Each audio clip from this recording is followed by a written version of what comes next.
Yay, welcome.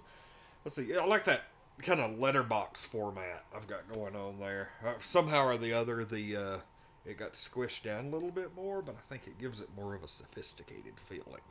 Sure, it looks good. Anyway, welcome. I'm Lonnie. I'm Amberlicious. We are Untitled Nerd Network. This is the 5th episode of Falcon and the Winter Soldier. It's called Truth.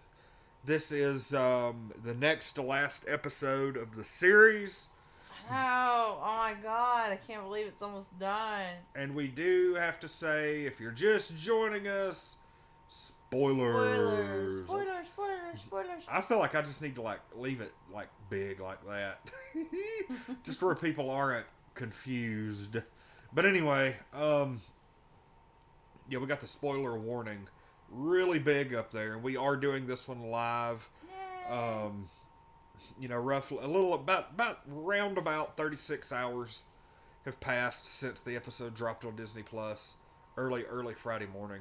We are reviewing this on Saturday afternoon, just before 2:00. This episode was pretty solid. I'm not gonna say this episode was quite as big as last episode, but this one had a crap ton of character development, some amazing moments, and is really did a heck of a job for setting up the final episode of the series. And there's no tell. This episode was the longest so far. It wouldn't surprise me. This one's right at an hour. Now, granted, you have to remember that 5 or 6 minutes of that is, Credits. foreign language credits or non-English. But this episode did have a mid-credits scene, and so a lot of stuff in this happened. Like I said, spoilers galore for this. If you have not seen the episode and don't want it spoiled, Turn away right now. I would definitely suggest you Turn run. away. Wait, what? Hold on. Damn it, Mark. This is what I get for listening to you, honestly. No, I saw on, he said there was a post-credit scene. Hold on a minute. I know. That's what I get for not being like, hey, check, Lonnie, like I usually do. I mean, I watched the mid-credits, and then it had, the little Georgia logo and everything, and that was it. That don't mean nothing. Okay, hold on. So we saw that. Oh, okay, so... Yeah, okay, we saw that. That was mid-credits is what I was talking about. Yeah. Okay, I just wanted to make sure we didn't miss something. I just knew you did. Okay, so we've got... Look, they pretty much, without saying it, confirmed that Sharon Carter is the power broker in this episode. Yeah. They didn't come right out and say it, but like, she's hiring people to kill Sam now. Yeah. So, yes. This episode did more to say that they're putting together the Thunderbolts. You say mid-credit, I say post-credit. Tomato. Which is funny because it almost looks like, I don't know who Fontaine is, who has actually made her first appearance in this episode, played by Julia Louis-Dreyfus, who was Elaine in Seinfeld. That was interesting. But the vibe that I'm getting from her is that she is going to be the behind-the-scenes person to put together the Thunderbolts. And should be fun. That's going to be fun because you're going to end up having Zemo, John Walker, and a handful of others as a super team. And it's going to end up being something similar to I don't want to say Suicide Squad, but it's going to be the same line. Yeah, it's going to be a bunch of anti-heroes, people that you really like, but they're going to be bad guys, but you're going to kind of root for them anyway. That's going to be... Okay, see, I didn't know that Fontaine is a S.H.I.E.L.D. agent. And I'm just going to go ahead and say, I'm not... She was essential to the rebuild S.H.I.E.L.D. with Nick Fury in the comics. Okay, see, I'm not familiar with her story in the comics at all. This is the first time I've ever heard of her. I know about Nick Fury and Maria Hill. That's pretty much it. I didn't know about Fontaine. But I'll say she does have pain in the ass bureaucrat written all over her. She does kind of have a vibe of this lady's up to something. Well, I guess I could see that. She did play on that show Veep forever. Never seen it. Oh my gosh, okay. Anyway. I mean, Yes, Mark. We see, know. this is why I'm wanting to get Mark over here, like, sooner rather than later, so we can chat about this stuff. So That's true, but it is nice to have him in the this is why I want to do it live, because more than likely Mark's going to be here, and it's like he's taking part anyway, you know. Like, without going through the technical stuff. I can already tell that they're going to end up putting together a team, and it is. I'm looking forward to it. Well, I mean, I'm off on Sunday too, but we've already got a whole day of wonderful things planned. Sorry, I took him first. But we're this episode pretty much confirmed that Sharon's the power broker. She's paying someone to try to kill Sam. The group, you know, all the super soldiers are getting together. They're getting ready to make their big play in New York. And that kind of starts as the episode comes to a close. John Walker has been stripped of the title of Captain America, but he has decided to go off on his own, and he is creating his own shield. That's the after credits scene. This episode had a lot of message to it. You know, God, what's his name? Can't remember his name. That's horrible because he's a very important character. The old the black Captain America. Isaiah. What's his last name? Bradley? No, that's not it. Mark. I think Thunderbolts are going to show up as much. Oh, WandaVision. No. Okay, yeah, Isaiah. The Thunderbolts are not going to show up in this. It was Bradley. I was right. Cool. The Thunderbolts are not going to show up in this series. It's going to take. This is something that's going to be a slow burn over probably the entirety of this next phase. Phase 4, yeah. And then like Phase 5, we're going to get a Thunderbolts movie. That there's going to be a Thunderbolts movie, I can already tell, and it's going to feature all of these little characters that are sprinkled about in these different ones, and it wouldn't surprise me if it's going to be a bunch of people who either they're not going to be villains per se, but they're going to be bad guys that you can understand. Yes. Because you see where Baron Zemo's coming from. You can kind of see where John Walker's coming from in a way. Yeah. Because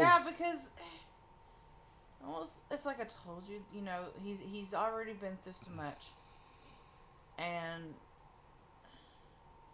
you know, him taking the shield was them actually doing something for his service. And you saw how they treated him in the trial. Like, yeah. Oh, and you're not going to get any pension or any benefits. That was what I said. That's how you make a villain. You fucking ruined his life. Yeah. I mean, you did. You fucking ruined his life, and he made some bad choices because of his poor mental health that y'all don't take care of. Yeah. And then, oh, you ain't getting shit. You're lucky you're not going to jail. Like. And I've been kind of calling that since the beginning. He is not a. He is a pawn and a victim of the system. Yeah, he is. And this episode really cemented that fact. And I'm totally. You know what? Like, I wouldn't have been sad at all if he had killed every person in that room during that hearing. Like, right. You know what? You want to wipe out some government assholes? You know what? Be my guest. Take that shield and start busting some skulls. Because while I don't care for him, I hate government people much more. You know? Right. Yeah, true enough. You know, and it's you know, it's like you said, he's just a victim of all these circumstances. Yep. He just made some bad decisions along the way that weren't necessarily bad decisions. They just didn't work out. Right. And who can say that they wouldn't have killed that dude like he did, given the circumstances. Like, seriously, you know, you have a partner that you've been through thick and thin with, and they end up getting killed. You know what? Somebody's going to die for that. Yeah. Well, you know? Here's the thing, and he was already on the brink of snapping. Yeah. That's what it was. He was already on the brink of snapping. He took the serum, and we had a whole discussion about, chemicals imbalancing your chemicals that were already imbalanced. Yeah. Yeah. This was a fantastic. He did kill the wrong guy, but he was also having a mental moment. He wasn't in his right state of mind when he did that. Yeah, he wasn't, and he wanted to tell the council that, and they would not fucking hear it. So, you know what? You don't want to hear me? You want to say fuck you? I'm fixing to make my own fucking shield. Kiss my ass. Yeah. And he's going to show up at the very end. Especially, he's going to show up in the last episode. There's no way his story is going to be left hanging after that. But, I mean, I enjoyed, we got to see everybody kind of come together, and we kind of wrapped up the whole Sam's family plot thread that was going on, and he got to go. For the most part, like, they got the boat fixed because he called on the neighbors. Yep. Which was great because it's lovely to see a sense of community like that. Then Bucky showed up. Bucky showed up. And immediately, Sam's sister Sarah had a thing for him. Yeah. Which made my day, honestly, because I felt the same way too when I saw Bucky the first time. Really? Like back during the first Captain America movie? That was... Yeah, and I'll say I was watching... I think I posted about this on Twitter, but I was watching the first Captain America movie night before last. Yeah, night before last.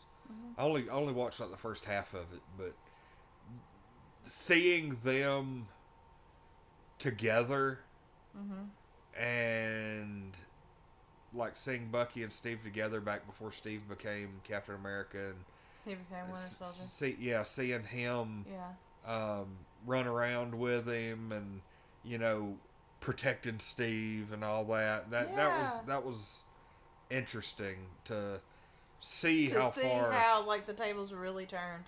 Yeah. And that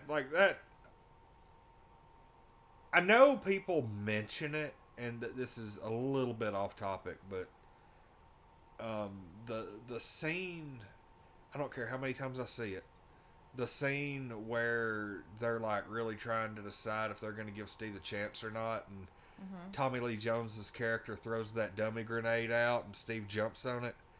That right there, like every time I see that, I'm just like it gives me chills. Like for real. Yeah. It's like, holy crap. But yeah, that was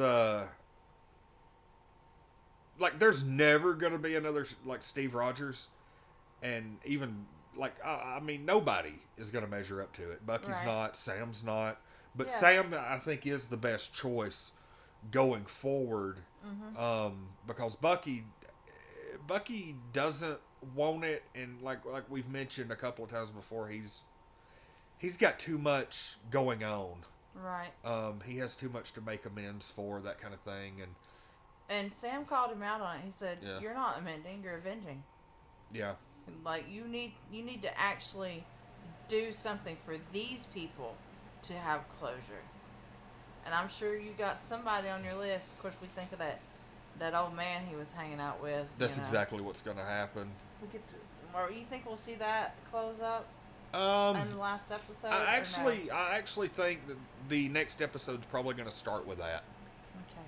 I wouldn't be surprised at all if the season finale begins with him talking to him and then getting the call from Sam that, hey, it's time to go. But who knows?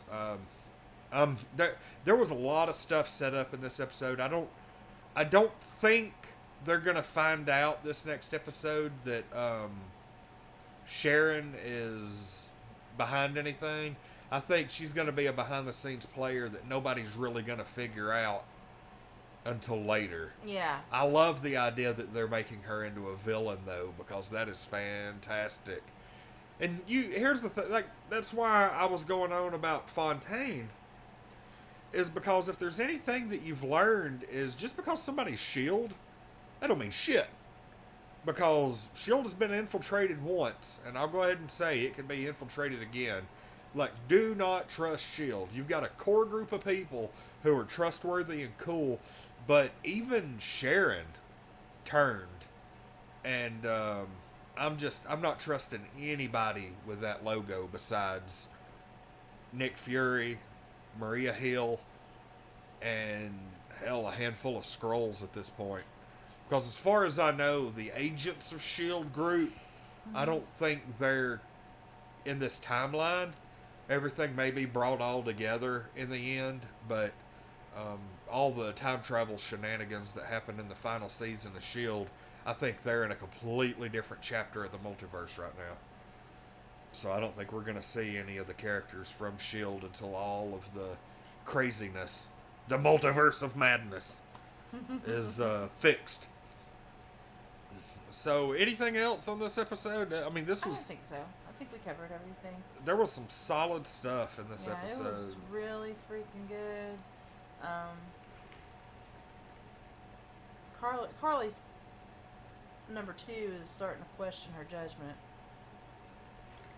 Yeah, if she fails, that's going to be because of that. Yeah. They're already kind of putting the foundation down for a because betrayal. He's like, wait a minute, we're working with bad guys now, like, because yeah, they believe in the movement. They don't believe in working with criminals, but now she's like, well, don't you know we're criminals? Yeah. Which is true, they are. I see your point. You know, they are. Just be careful. It's like the thing, like, I want to agree with Sam on how to fix things, but at the same time, I've seen the way the world works, and I mean, I understand. If John Walker hadn't have busted in, he probably could have nipped it all in the bud right there. But because of everything that happened, with him busting in and him killing the guy, yep, it escalated her to a more extreme level, and she's probably a lost cause. I hate to say that. She's probably a lost cause, and that's right. Zemo's right. There's only one way to get rid of her. You know. Zemo's right. I'm gonna have to get me a T-shirt with his little mask face on there. It's like Zemo was right. They actually have T-shirts you can get that say Magneto was right. I want to wear one of those so bad because I do and it's funny because the X-Men ended up in the end taking Magneto's philosophy in the comics anyway, which I hope is what they do in the movies. I hope they're more of you know what, the human race is trash. Screw them, you know. But I'm sure they'll have to start out as. I don't know what they're gonna do. We'll see. I'm sitting there thinking about X-Men What do theory. you rate this episode?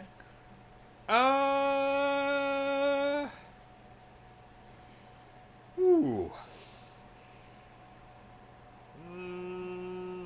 I'm gonna go with a 10. Okay. Yeah. I had to think because this was very close to being an 11, but I think it was just missing that one little flare. Oh my gosh moment. Yeah, that made it a perfect episode. But yeah, I agree. A 10's good. Not quite an 11. There wasn't a part in there where you're just like, oh my god, because this was more like wrapping things up. We're slowly getting to the end. Yeah, this was a wrap up everything from episodes 1 through 4 and build up to episode 6. And they did a dang good job of it, but it was missing that one little ingredient to make it a perfect watch a million times, best of all time episode. So hopefully episode 6 ends the series on a great note. I hope so. And it's also nice because next Friday I'll be off and we'll be able to review it in the evening. We surely will. Yep. All right. Well, that's going to be it for this live review. Yep. One last thing. I got on my Spooky Dudes podcast T-shirt today. Y'all can check out Corey and his buddies over at Spooky Dudes podcast. They review scary movies every week. Everything from like major to like B movies. So. And also, like I have to mention this every time you mention Corey. Mm-hmm. If it were not for Corey, UNN would not exist. Right. He had a podcast before called Vitamin Geek Podcast. That was his first one. Now he's Spooky Dudes. Specializes in the scary movies. Like, really quick, what happened is I had a fundraiser for an event. This is back before UNN existed. And I was kind of pointed in the direction to go on to Corey's podcast and talk about our animal shelter fundraiser. So I got on there and figured out, hey, this seems like a pretty easy thing to put together. I would love to do something like this myself. And so we created what then was Untitled Nerd Podcast. And that lasted for about 6 months. And then, we kind of got away from the podcasting thing, and then it became Untitled Nerd Network. And, the rest is history. Like, me being on his podcast directly resulted in the creation of UNN. So, that's a little trivia piece, yeah. So anyway, we'll see y'all next time. I'm Lonnie. I'm Amberlicious. We are Untitled Nerd Network. We'll see y'all